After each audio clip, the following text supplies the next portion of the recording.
we have to be conscious of the fact that we are putting in the right people in power. That way we can then demand for good governance. And also there's a thing of where most times we tend not to even demand for good governance. We assume that we will get it, but it doesn't happen. Sometimes you just have to demand for good governance, and it's our rights as citizens of a country to demand for good governance.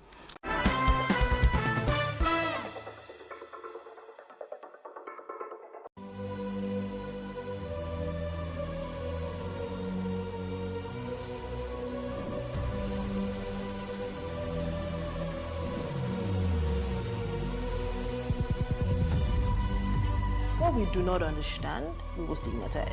What you can see is the remaining of the tanker that exploded. It's also equally confessed.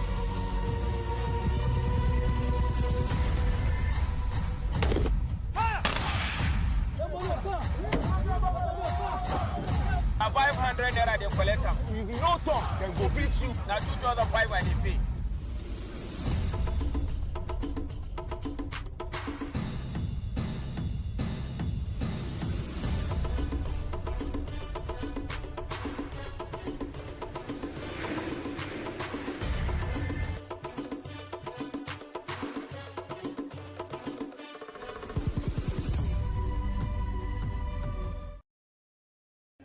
With gratitude to God for a life well spent, we announce the call to glory of Captain Dean, former commander of Nigerian Army Ordnance Corps. Quarters Jos on Saturday, 20th November 2021. Time 8 a.m. Burial would be at the family home in Mararaba, Pushit, Mango local government area. He is survived by a wife, children, and grandchildren. Stella Deem Jacob for the family.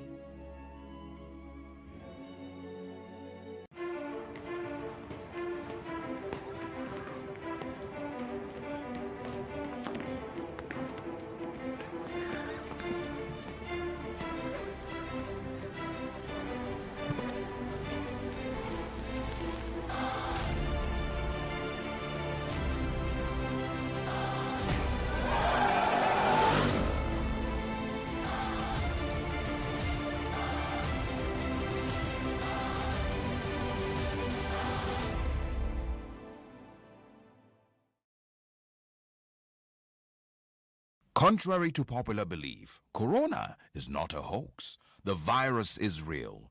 Be responsible. Wear a mask. Wash your hands with soap and water and avoid crowded places. Maintain physical distancing. Be responsible. Together, we can overcome the pandemic. Increase the reach of your events or business services. To advertise on Plus TV Africa, please call 0906 000 5719 or 0909 040 8408, or send an email to marketing@PlusTvAfrica.com. Plus TV Africa. Big stories live here.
For me, I wanted to change that culture. I didn't believe that until you see a white man or you see a foreigner in the kitchen before you can believe that, you know, good food is going to come out of that kitchen.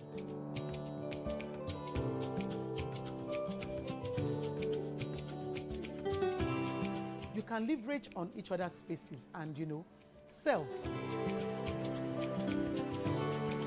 we believe in Nigeria, right? We believe that Nigeria can get better. We, the youth, are the ones that can make it better.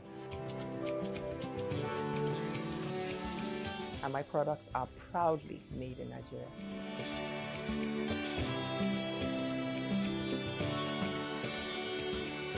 Made in Niger, showing every Tuesday at 10:30 p.m. and repeats on Saturday at 8:30 a.m. Nigeria, by extension, Africa, is faced with a lot of challenges.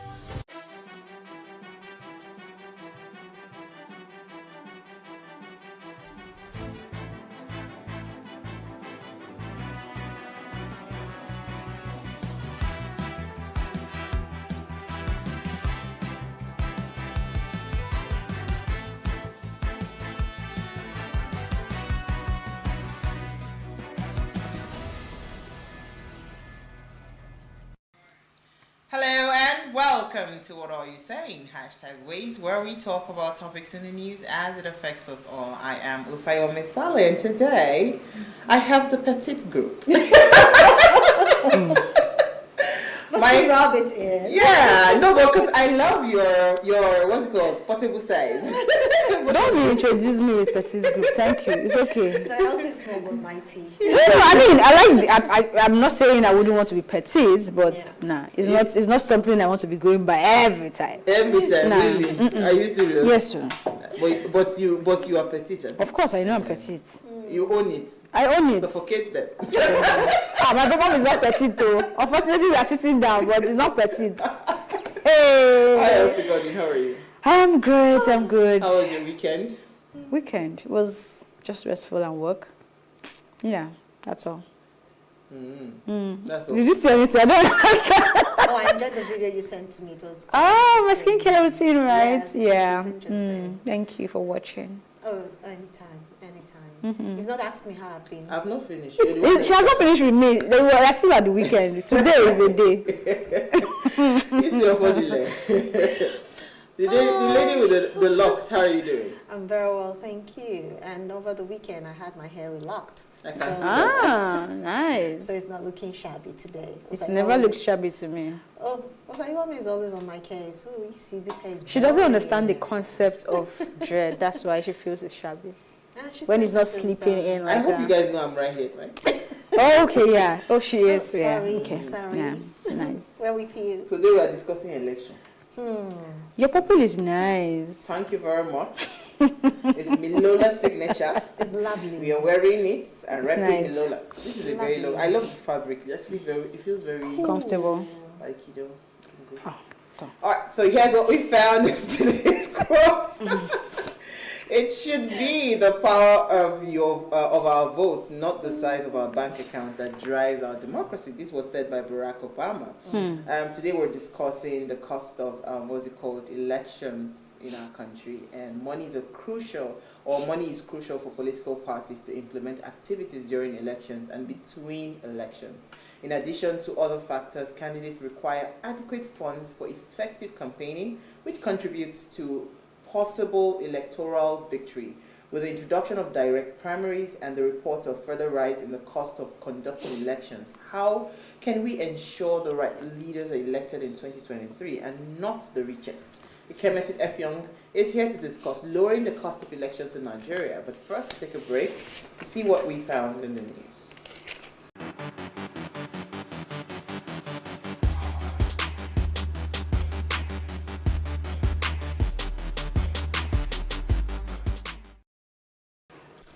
You're still watching Ways. Now, this most generous of all holidays was founded to promote and celebrate giving in all its form. The festival is also a grassroots movement to praise and encourage kindness wherever it occurs. This aim of, the aim of the celebration is actually twofold: to raise awareness of the importance of philanthropy and encourage those not already involved to throw themselves into volunteer and charity work, and to acknowledge the efforts of those who already work to help their fellow humans and deserve to be celebrated. Nobody has to be a philanthropist, but many choose to be and make a world of difference in the world. So happy National Philanthropy Day. I'm happy about this day. I always volunteer. I always do charity, but in my own little way. So who would you tag to be the biggest or the most richest philanthropist? Bill Gates. Is it Bill Gates or Warren Buffett? It has to be Bill Gates. It has to be Bill Gates. It has to be Bill Gates. Gates. I don't think there is any development program going on in Africa that they are not supporting in one way or the other. Worldwide. So, I mean, Africa is the idea. How about Warren Buffett? I'm not so conversant with what he has done. What's the name of his foundation? But I know. That's the thing. Oh, he just donates. He gives great. 90% of his money to charity. Oh, that's nice. That's awesome. Okay, but personally, how many homes do we have? How many charitable organizations do we have that actually do things like that in Nigeria? So I think charitable organizations is different from being a philanthropist, if I'm not mistaken. I mean, those that just donate their money and do things. It's a thin line, though, because you have to have that philanthropy. People are not interested in doing the work. They just want to give their money to people that are already doing the work. So what Bill and Melinda Gates Foundation have is that they have rich people, like the likes of the Warren Buffett and all of that, bringing in a lot of cash into their foundation because they find them credible to be able to do the philanthropic work. Yeah. Right? So, for instance, again, Bill Gates also encouraged Dangote, and I think that was why they birthed the Dangote Foundation. So, absolutely. A lot of Nigerians are beginning to do it. You know, we are just not. The thing is, we just need a lot more transparency in that space, because for people like us, when we want to do work, it's almost like tooth and nail to get funds, because why? It's been abused drastically. A lot of people just go collect money and they do not do half of the work of what they just take snapshots and let it be recorded. So that's what the issue of. But in terms of philanthropy, the big philanthropists, you don't even know them, because what they just do quietly is that they just push all their funds to foundations like the Bill and Melinda Gates, while these ones are able to do the work at the forefront.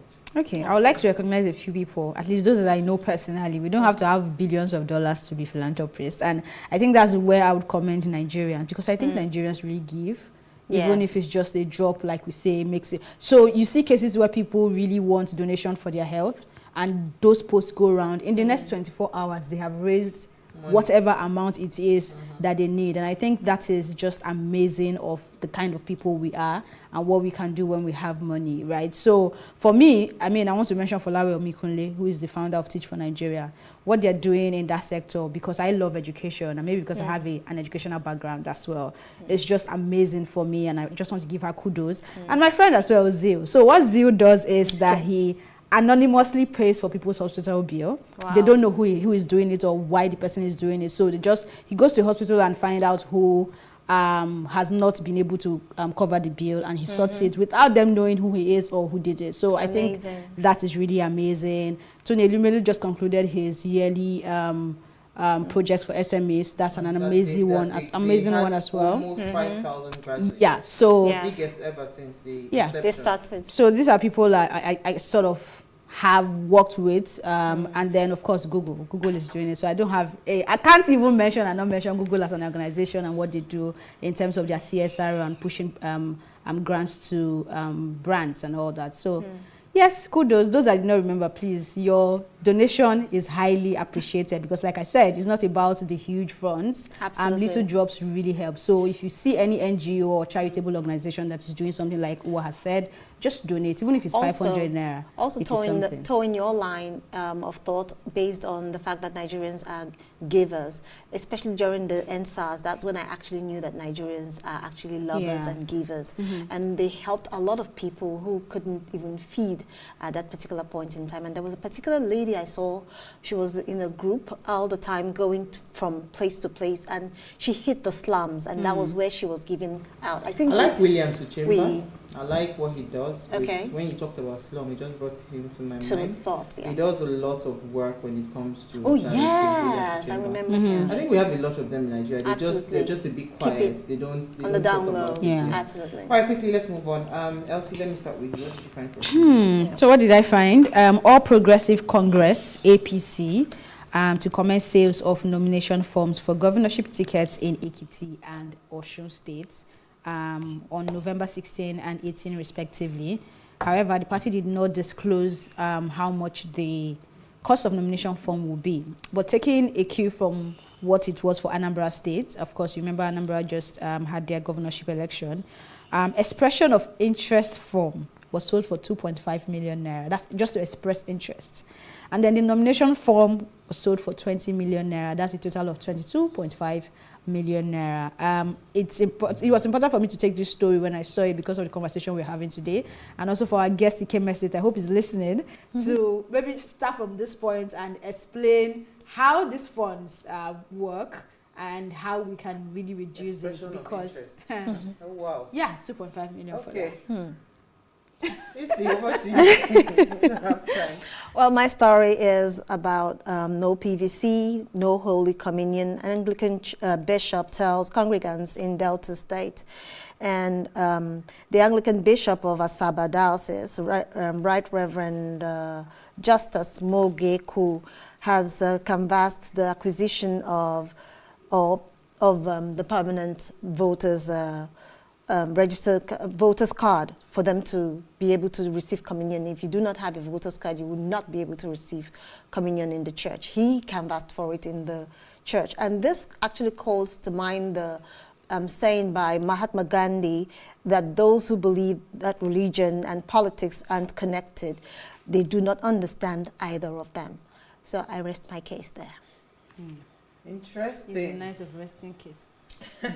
So I saw an interesting write-up by Premium Times, and I thought to mention it. It's quite interesting. It says, the headline says, Buhari spending billions on new cars while borrowing to fund big projects. Government. So it says in 2020, so there's a lot of things. Let me just read through what caught my attention. In 2020, the President's office will spend a whopping 1.6 billion on new vehicles, the fourth largest by any government office. That comes just a year after the office spent nearly $500 million on the same item. Then since coming to power, I liked what they broke down 6 years ago. The President's office has spent about 5 billion on vehicles, enough to build, and this is where I like it, 500 health centers at 10 million naira each. It has spent billions more on food, uniforms, travel, a huge presidential air fleet, president's hospital, and more. It says the expenditure are an example of how Nigeria's federal and state government annually channel scarce public resource into projects that sustain their flashy lifestyle, while critical programs that should benefit citizens are perpetually underfunded. Then it now goes on to say that the 16.4 trillion budget for 2022 has a shortfall of more than 6 trillion and recurrent expenditure of more than 4 trillion, meaning that for every 160 naira, the government spends 60 naira. For every 160 naira the government spends, 60 naira will be borrowed and 40 naira will go to financing government operations, not building badly needed roads and hospitals. I mean, if you find time, read this write-up by Premium Times, and I think it's interesting because it just brings home what we're talking about when we talk about cost of governance. So we'll take a break now. When we return from the break, we're going to be discussing elections and the cost. Stay with us, we'll be right back.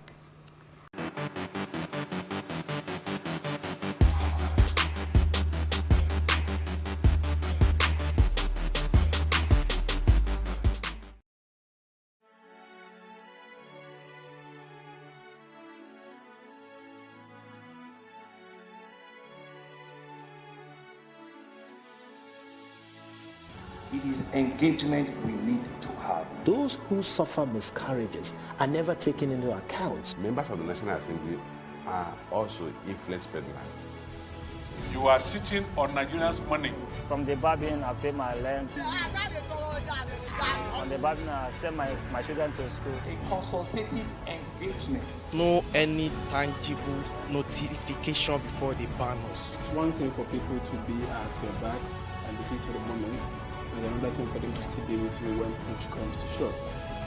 I will do everything to take Lagos out of the national grid.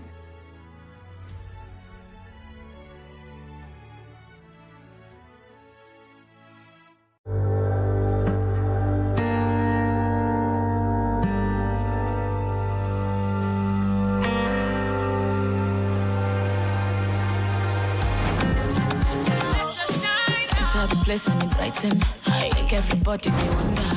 Waiting because all the shine. Lush hair. Long hair or short doesn't matter. Crochet or dreadlocks can be better. Only for girls we know better. Lush hair. So you want to slay? Slay with swag. Gotta be lush hair. Gotta be lush hair. Straight up curly. You know they tango. Lie. Gotta be lush hair. Gotta be lush hair. Beautiful people know how to make an impression, and that's why they only trust Lush Hair Extensions to bring out the shine in them. Lush Hair, be beautiful. Nigeria's Niger Delta region, from where the black gold fuels Africa's largest economy, where the lines between wealth and poverty has never been thinner. Conflicts, poverty, insecurity, and environmental challenges daily confront the region. How can the Niger Delta story be changed for the better? Join Mamude Akuga at 9 p.m. every Friday evening on PlusTvAfrica as he probes deep in search of solutions. Inside the Niger Delta with Mamude Akuga, the authentic voice of Nigeria's oil-rich region.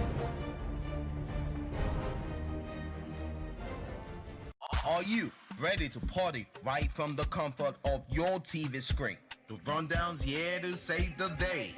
From freshly baked videos to the classics to the youngins and dope conversations, all in one chart. We got you covered. Just tune in to The Rundown every Friday, 10:30 p.m. West African time. The Rundown. Let's turn it up.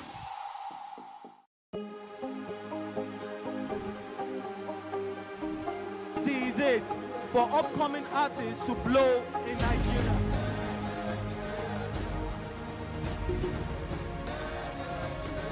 Welcome to Plus Trending.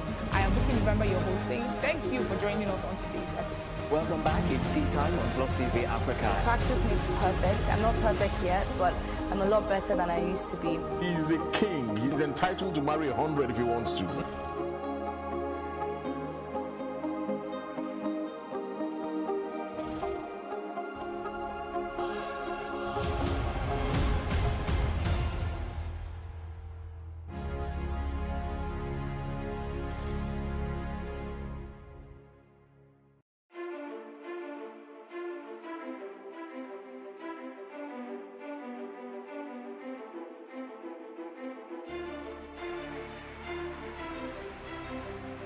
This medal has been directed to empower 1,000 persons with disabilities in each state in the next 12 months. When I start hearing the shoot of gun, every public policy has winners and losers, and some will not be very happy with you, while others, usually the silent majority, will be quite happy.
what's up, guys? You're welcome to another edition of Plus Event, and I remain your host, Ifeoluwa Oshukeye. Your absence isn't an excuse anymore, as Plus Events is all you need, as we bring you the glitz, the glamour, and loads of fun. Oh, definitely. No question. He's a living legend.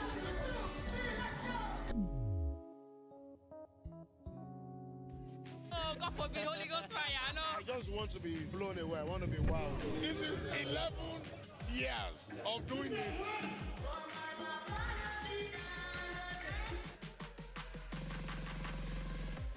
I'm surrounded by so much positivity. No, it's okay. Yo, what's up, my people? It's your boy Starboy Terry. You're watching Plus Event on Plus TV. Stay glued to Plus TV Africa every Saturday and Sunday, 4:30 p.m. West African time.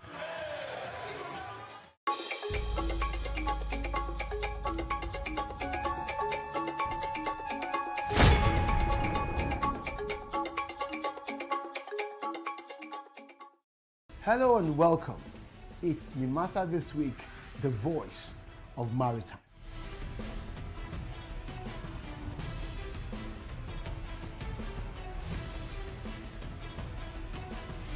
Nimasa This Week is brought to you by the Nigerian Maritime Administration and Safety Agency. Statutorily mandated to ensure that there is regulation and promotion of matters affecting our waters.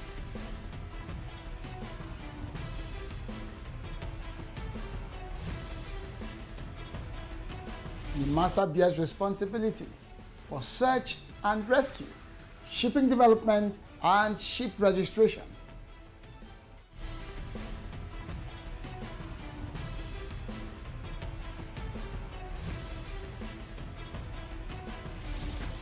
NIMASA This Week, the voice of maritime, showing on this channel.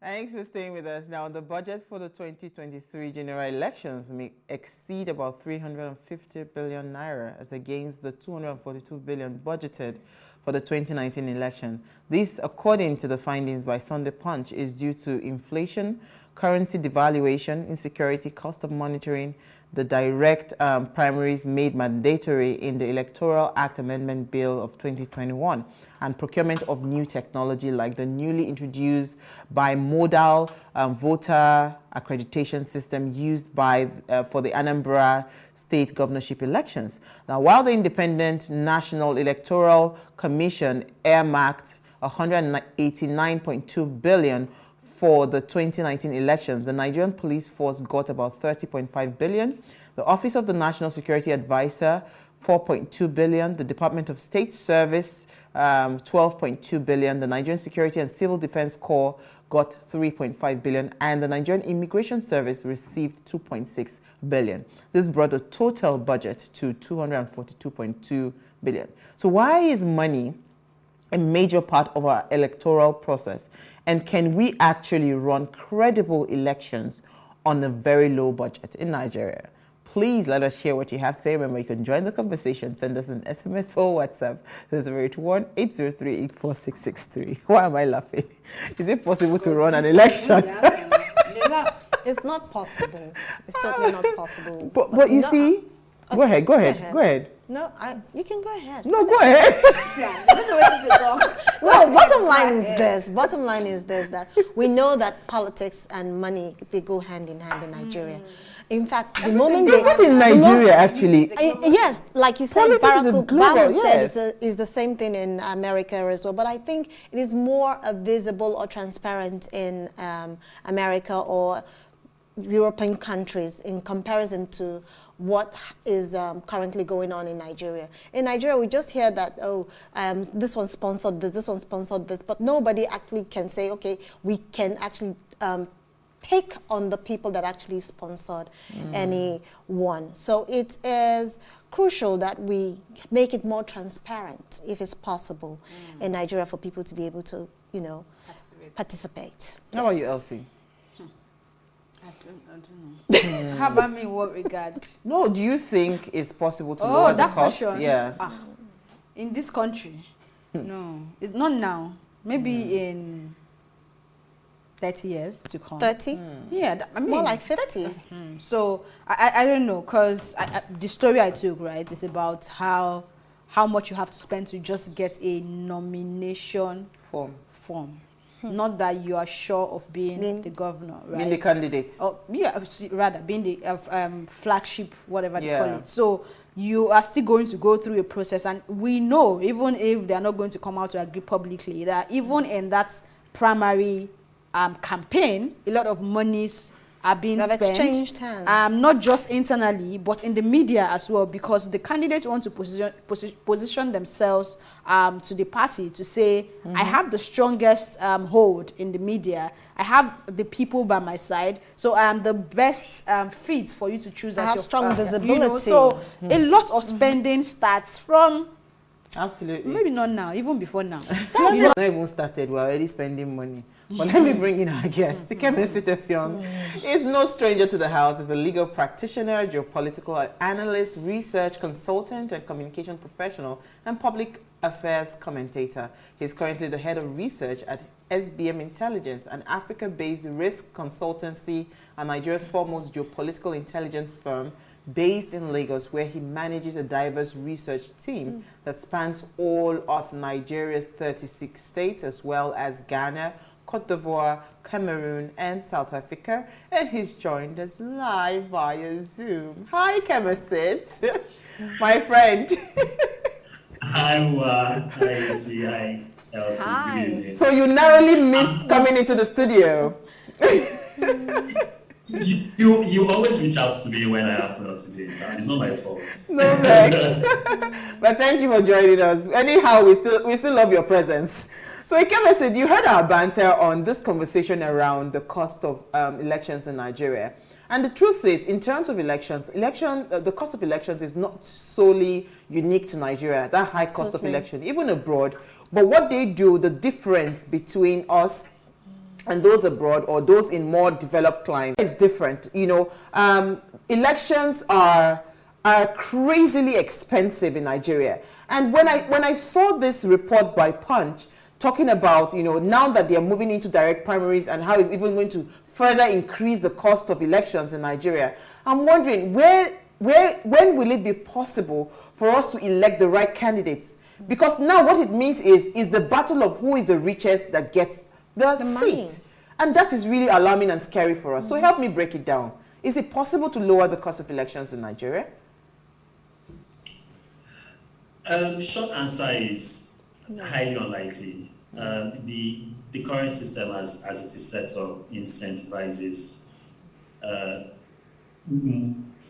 highly vested money. Intention for speaking nomination form. We all remember the Not Too Young to Run movement, right, which eventually led to legislation which passed, right, at the Senate level. One of the things that act actually accomplished was that it curtailed the range by which parties could fix nomination fees. But the fact of the matter remains that that is not even where most of the money, right, that is found in Nigerian politics goes. That's one of the least cost items for a potential candidate. Thinking of the nomination form. By the time you go through the consultation rounds, you have to have been in the system for a while. You need to have placated, vested interest. All of those things cost resources, and if you don't have a sponsor, I mean, you need to fundraise for elections anywhere in the world. Really, we've seen it in the West. Certainly, America is the most egregious example of that. Every U.S. election since the year 2000 has been a record election spending year, right? I think in the last election, right, in 2020, both candidates spent $1 billion each, right, which was a record for American elections. The problem with the Nigerian context is we all love to say Nigeria is rich in human and natural resources, but when you look at all of the economic indicators, Nigeria is actually a poor country. I was illustrating the point with my team just last week with data consumption, right? And I used one of the telcos as an example, right? And for 2019, the average rate of data use for that particular telco, I'm not going to mention the name of the network, but the average monthly data use that each subscriber on that network had was 125 megabytes. That is almost nothing.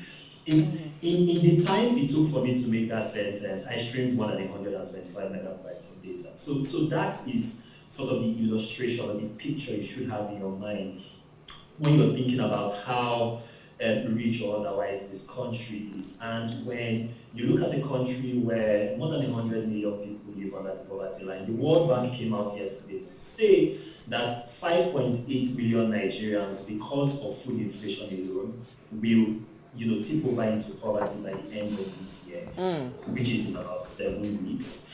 And we are looking at the sector of 2022. Governance won't really happen in this country. Everybody's looking towards 2023. The four of us are having a conversation about 2023 at the end of 2021, just to illustrate the point.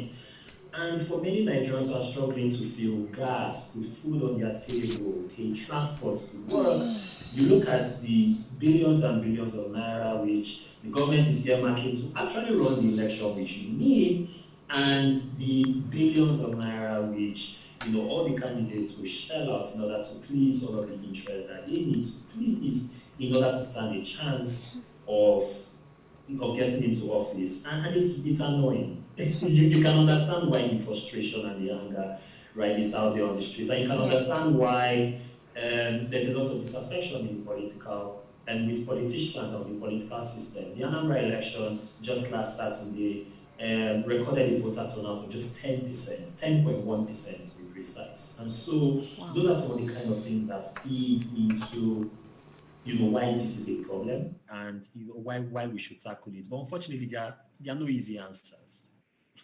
If I may step in, you've actually broken it down, and what actually resonated with me is the context of the electorate.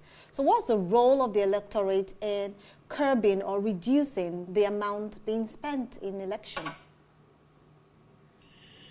Okay, so I'll give you the theory, and then I'll just set up the Nigerian context. And I'm looking fearfully as well because she's complained to me that I give long answers, but I'll try and shorten this. So generally, what electorates should do in a democratic setup is that they should make it politically costly for politicians and political operators to behave in ways that privilege their own interest over the interest of the country, or the interest of the general public, or the interest of the average Nigerian, to use that cliche. The problem is that in most democratic settings, the electorate has to be of a certain economic standing for them to be able to do that. What you find in Nigeria is that the vast majority of the electorate is just poor, a rounding error in larger political terms.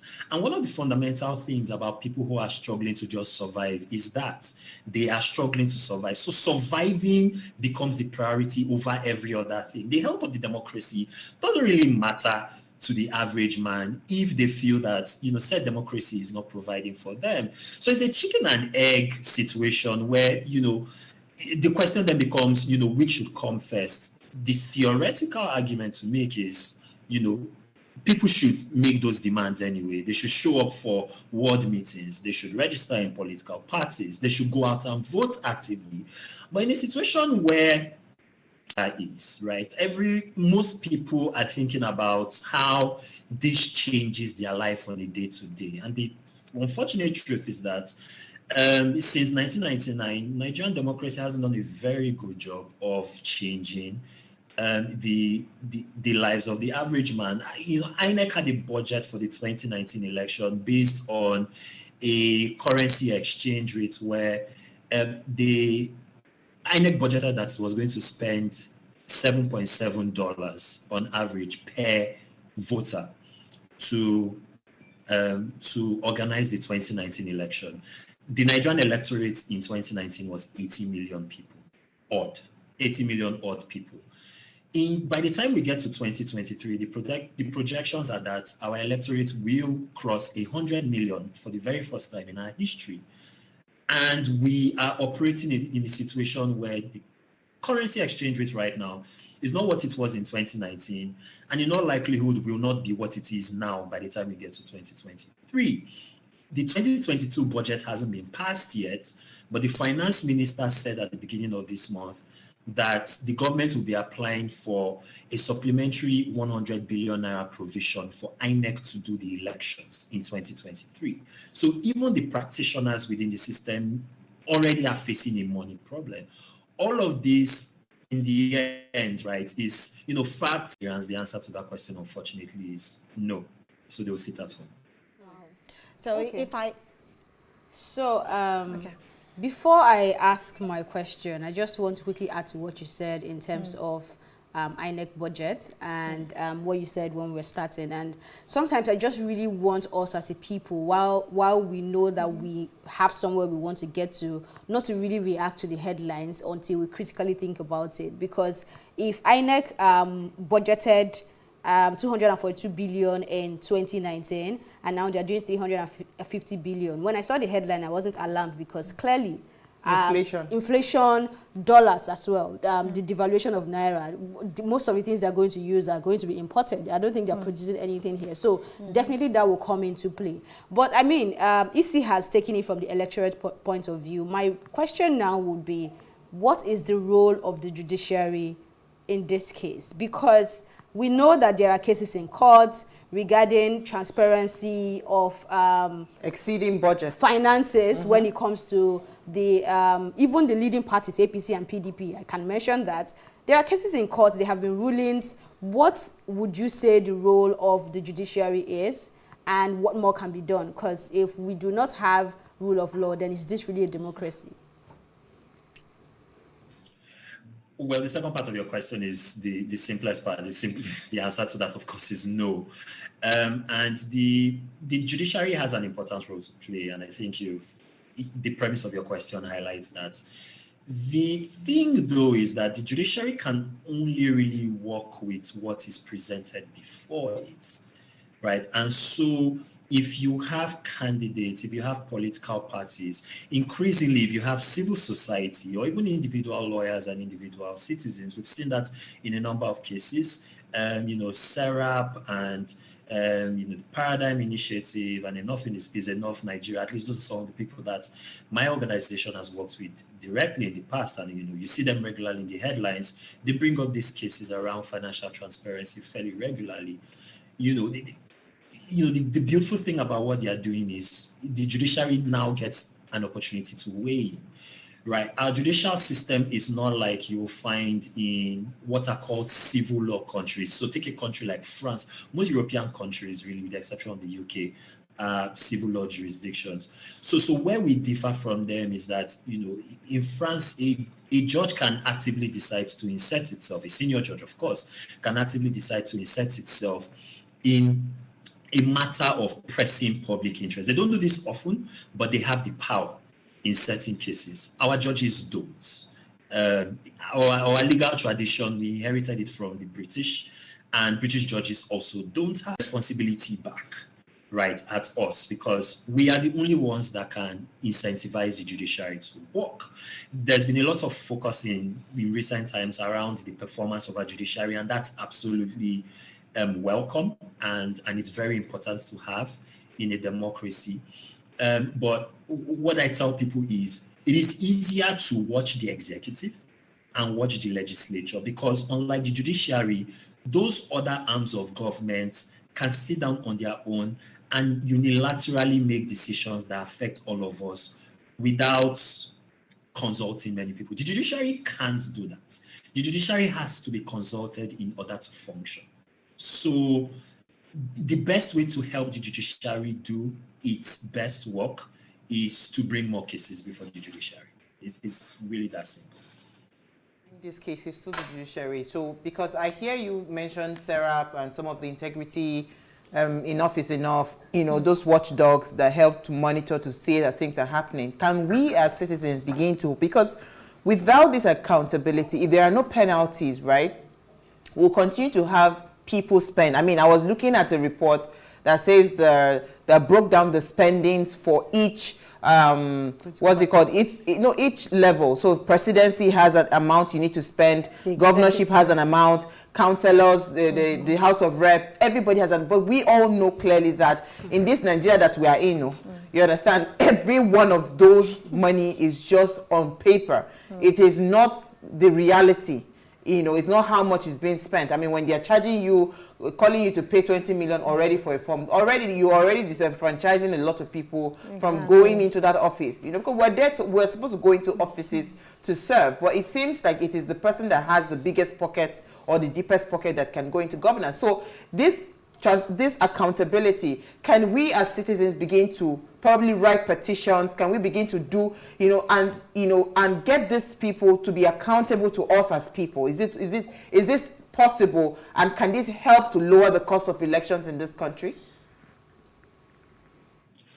Well, it certainly will help. I mean, there are a range of things that we can do, which put together can begin to send the message to our politicians that they should sit up and they should do a better job in office. So I'll give two quick examples.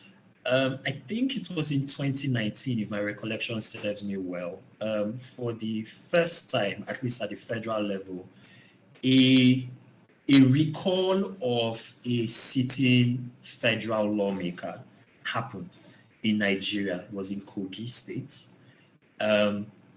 And that happened because enough people signed a petition, which once you cross a certain threshold, I think according to our electoral laws, I think it's 35,000 signatures within that particular federal constituency.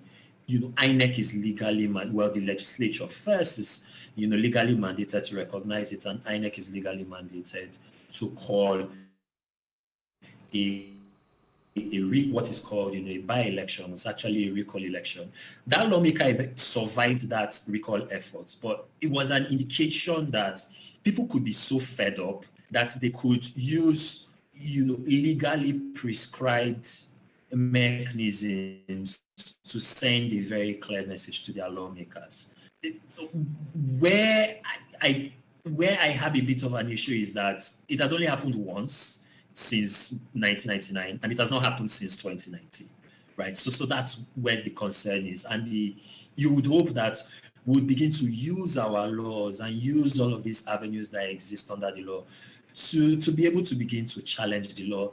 The problem oftentimes is that, again, these things are fairly expensive to run, right? Someone has to organize the campaign. Someone has to do, the on-the-ground outreach. There will have to be radio and newspaper adverts. In some cases, there might have to be television adverts in order to, to create that awareness before you can get to that point. And that is where, again, money sort of shields the present ruling elites, right? Because when you have access to resources, there are lots of things you can do, right? By definition, right? When all you have can only take care of food, and our data, SBM data, shows that most Nigerian households spend 63% of their income on food alone. Not only not transport, not clothing, not discretionary spending, not going to the cinemas, food.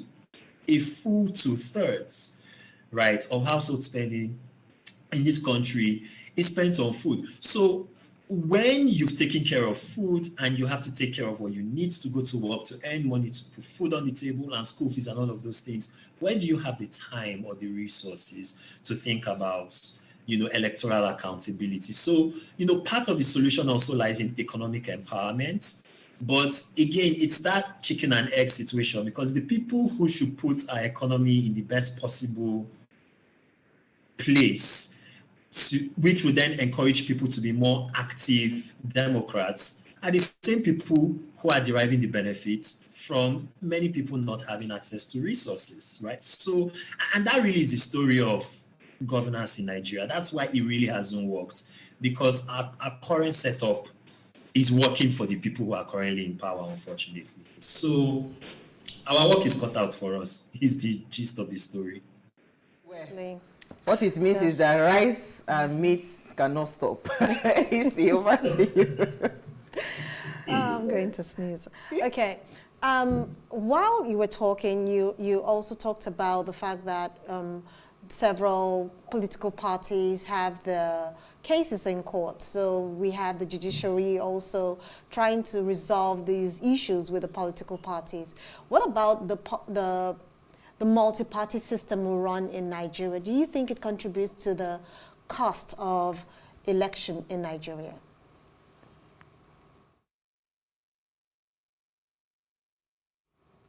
Hello, are you there?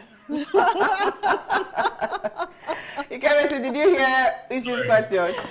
Yeah, the networks put the first one. There was a glitch. Okay, what I said earlier was that we have issues. You mentioned that we have the political parties, the APC and the PDPs, with having issues in the judiciary, and they had to, submit whatever they had with their ruckus or whatever is going on between them. They had to tell the judiciary to resolve it for them. And in the course of this, we have the multi-party system in Nigeria, which is quite crucial and essential to driving the electorate and the amount to pay in, what was it called? The high cost of election in Nigeria. Why didn't you help me? The high cost of living in Nigeria. High cost of election in Nigeria. So how do you rate the multi-party system which we currently run in Nigeria? Do you think it would have been better if we just had a simple two-party system instead of having a multi-party system in Nigeria? Do you think this has contributed to the high rate of election and or cost of election in Nigeria? Okay, I thought for a second you wanted to talk about a single party system. I almost said but So on paper, we have a multi-party system in Nigeria. In actuality, it's a two-party system, right? Only two parties are capable of running this country, right? At the federal level.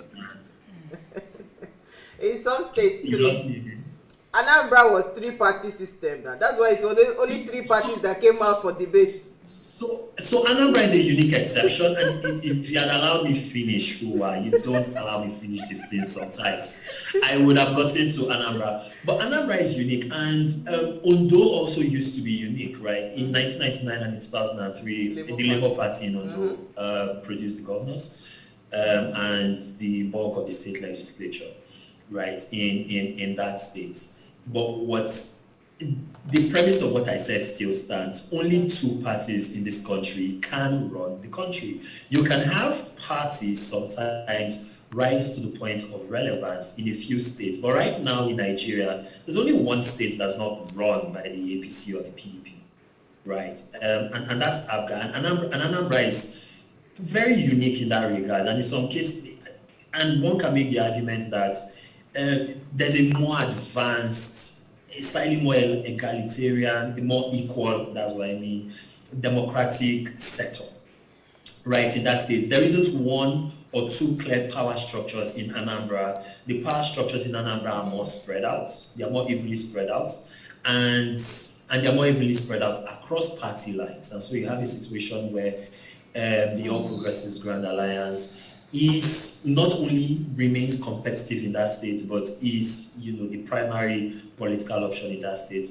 That isn't the case in most states. In most Nigerian states, there are one or two people, and they are almost always in the same political party, who are the main political centers. You can't get much done politically in those states without running them by those people. And it's in that sense that the entire conversation around direct primaries and electoral reform might have, where a classic two-party system.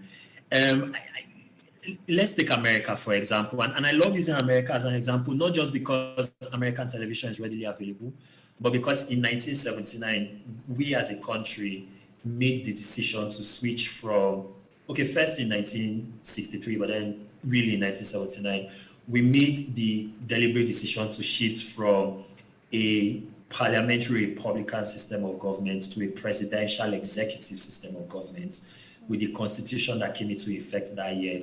So basically what we did was we adopted the American style of democratic governance, and we've adopted some of its worst elements, right? So if you look at most presidential Republican systems around the world, right, there are almost always two dominant parties. Right, even in places that run a parliamentary system like Australia, you still have two primary political parties. Republican executive systems of government incentivize the concentration of power in the center. So when you have a very powerful president, when you have a very powerful federal center, right, people tend to want to join hands together and enter political coalitions so that they can have access to that powerful center. And that's basically what we've done in Nigeria. In 93, the elections, which we all love to reference as the freest and the fairest, was two primary political parties. And that's really how it's been in Nigerian history. So we're multi-party on paper. INEC currently has 18 political parties registered in its books, but there are really only two political parties. So in other words, even if we had a multi-party system, it would have made no difference in others. Well, you can't have a viable multi-party system without changing fundamentally the kind of democracy we have. We will bring you the back. kind of democracy we have, we really create a dual-party system. I tell you, but we will have to bring you back, because now, if there's hunger in the land, and I like the report you talked about, the average spend of the Nigerian in their homes, probably can we find a solution from economics of the nation? So for instance, start to empower homes economically and see if this will drop the election cost. Is it possible? I'm just asking, just a wild thought in my head. But thank you, Ikemesit. We've run out of time as always. Thank you. Thank you so much. And I just want to say, in final part, I'm also team Petit. Nice. Don't mind them, Mom. Tell them to embrace it. I wish I was Petit. Thank you, Isia, for the length. Thank you, Elsie Godi. Thank you, Ikemesit, again for a fantastic conversation. All right, so before we go, do ensure you follow us on Instagram at PlusTvAfrica. You can drop a comment, interact with us further, and we have started our giveaway. If you love what I'm wearing, I have a shorter version that I want to give out, so follow us and see on Instagram. Ikemesit, you can win for your wife. Just do a video for us. Then we have a scholarship program out as well, ongoing for 10 female business owners, right? It's a mentorship program that helps you to dissect your business, you become profitable. All right, so if you missed today's quote, here it is again. It should be the power of our votes, not the size of our bank account, that drives our democracy. This was said by Barack Obama. We'll see you guys tomorrow at 8 p.m. as we bring another great conversation to your screen. Enjoy.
This is TW Conversations. Today's woman just having fun, sharing her ideas and all those things that bother her. And no holds barred, no sides, just any of these ladies that you think is being crazy, that you think is being lovely, great. You just identify with them. And today, my friends and I